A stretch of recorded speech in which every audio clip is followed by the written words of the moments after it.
wanted to remind you, as I remind myself, that no matter what's going on, there's always a reason to smile. Like, if you just take a minute to stop and take stock, I guarantee you can find at least one reason to smile. And if for some reason you can't find a reason to smile, then that's probably the best time to be the reason for somebody else. NBC News has just confirmed that actor Malcolm Jamal Warner has at the age of 54. Authorities in Costa Rica telling NBC News that Warner accidentally drowned while swimming in the ocean on Sunday. Warner is best known for... When we had such good times together, I was probably 18 and Malcolm was probably 17, 16, I don't know. And we would take walks together, all of us, and pick up food, talk, played basketball, hung out on the weekends, went to parties together. He was so good. Historic and frozen in time as this iconic character. What did that mean for television, and what does it still mean to this day? Sam, Theo Huxtable was me. Theo Huxtable was my brothers. Theo Huxtable was the first time someone that looked like me saw someone that looked like himself on television. He was the epitome of what we as kids, in a certain community were growing. This wasn't just another tragic headline. It was a gut punch that dragged Bill Cosby back into a nightmare he never truly escaped. When news broke that Malcolm Jamal Warner had drowned in Costa Rica, it wasn't just a tragedy. It reopened an old wound Cosby had tried to bury forever. It instantly brought back the memory of that heartbreaking call in 1997, the day his only son, Ennis, was shot and killed on a Los Angeles freeway. At 88, Cosby isn't just mourning an old co-star.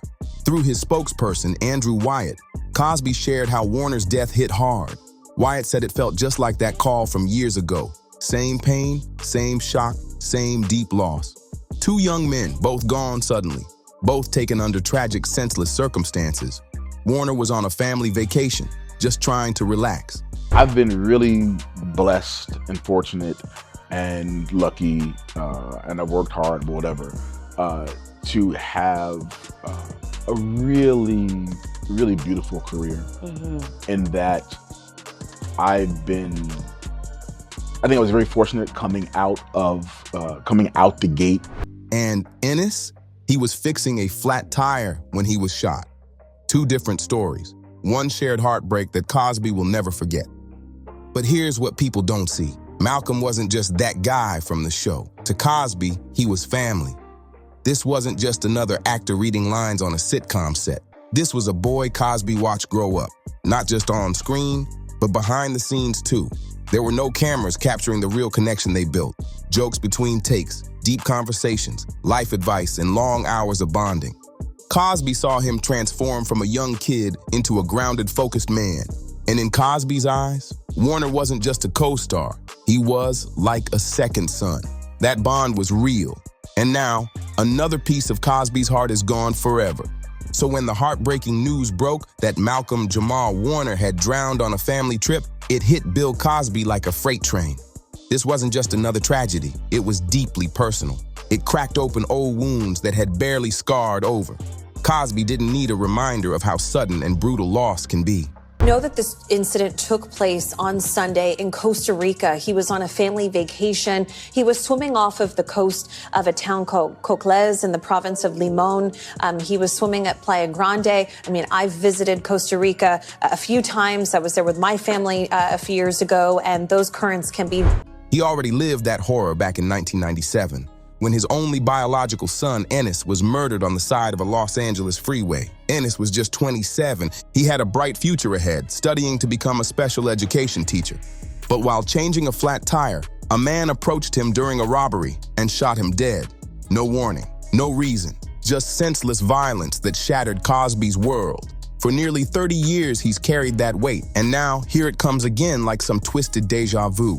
This time, it wasn't his son by blood, but a son by bond. A young man he watched grow up, mentored, and cared for like family. Andrew Wyatt, Cosby's longtime spokesperson, revealed how hard Warner's death hit him. Cosby was instantly pulled back to that awful moment, the call, the cold voice on the other end of the line, breaking the worst kind of news. that same haunting feeling came rushing back. Warner, just 54, had gone for a swim while vacationing in Costa Rica when a powerful ocean current swept him under. He was pulled from the water and treated by the Costa Rican Red Cross, but it was already too late. He was pronounced dead at the scene. The cause? Drowning from asphyxiation.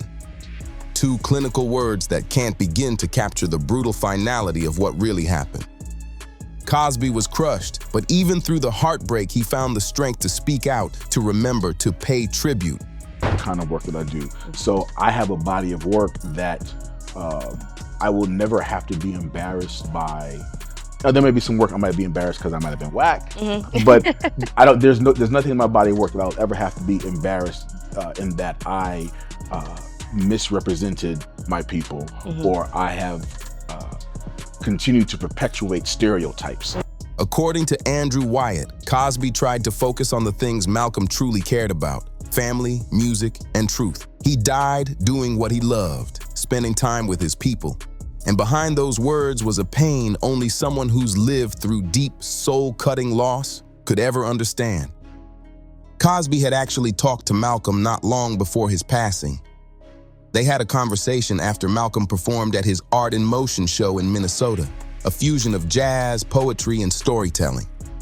Cosby could still hear that energy in his voice. He said Malcolm sounded proud, full of life, and totally in his element. He was changing humanity, Cosby shared, and he meant it. It wasn't just a nice phrase. It showed just how far Malcolm had come, a man with purpose, heart, and impact.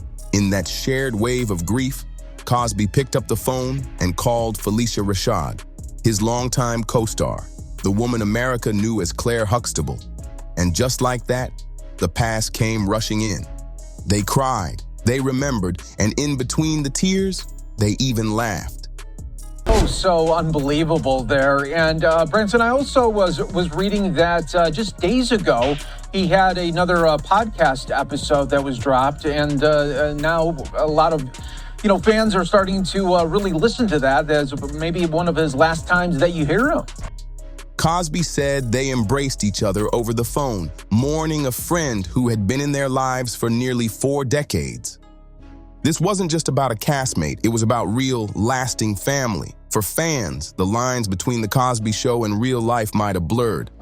But for Cosby, Malcolm was never just Theo Huxtable. He was family. He was the kid who always showed up, always knew his lines, and never backed down, even during those teenage years full of growing pains. Cosby's voice held something deep when he spoke about him, something like pride mixed with heartbreak. Cosby had a deep respect for Malcolm Jamal Warner's work ethic, something he rarely said out loud unless it truly hit him in the heart.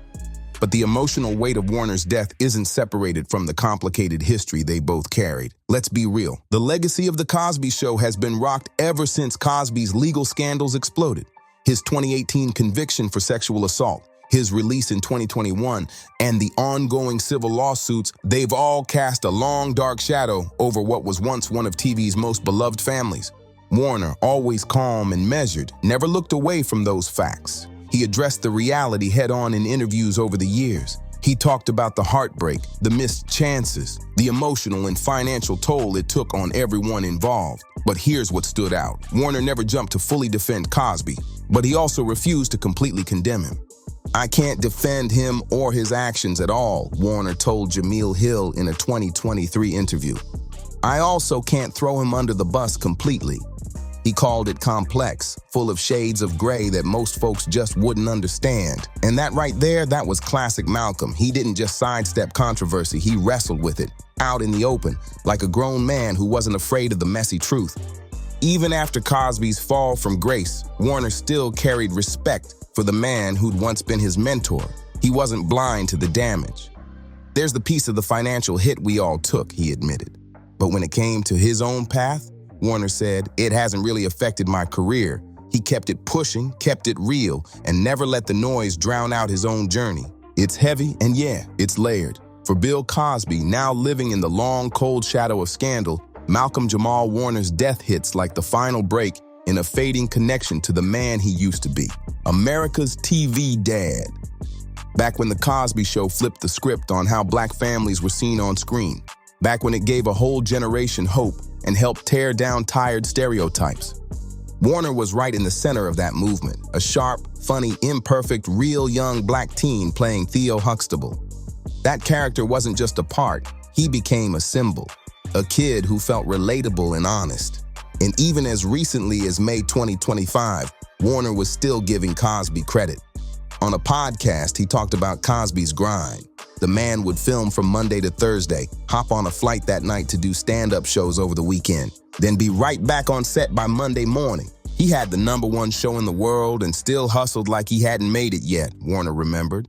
And that respect in his voice, that wasn't about TV fame, it was about the lesson Cosby left behind. Greatness takes non-stop discipline. And here's what hurts the most. Warner wasn't done. He was still making music, creating art, mapping out new projects. He had plans, dreams, visions for the future. And just like that, it's all gone. In the cruelest twist, he's no longer here. For Cosby, all that's left are echoes, old scenes, old memories that spark Malcolm brought to every line he delivered. And now, as the world continues to wrestle with Cosby's damaged legacy, Warner stood out as one of the few untouchable, still pure pieces of what once felt beautiful, real, and good. And now, that piece is gone too. Now, there's an empty seat at the table, and a silence so loud it's impossible to ignore. As Cosby reflects on the loss of Malcolm Jamal Warner, the connection to his own tragedy isn't just coincidence. It feels spiritual. Two young black men, full of light, full of potential, both gone too soon, and both leaving behind a pain that words can't fix.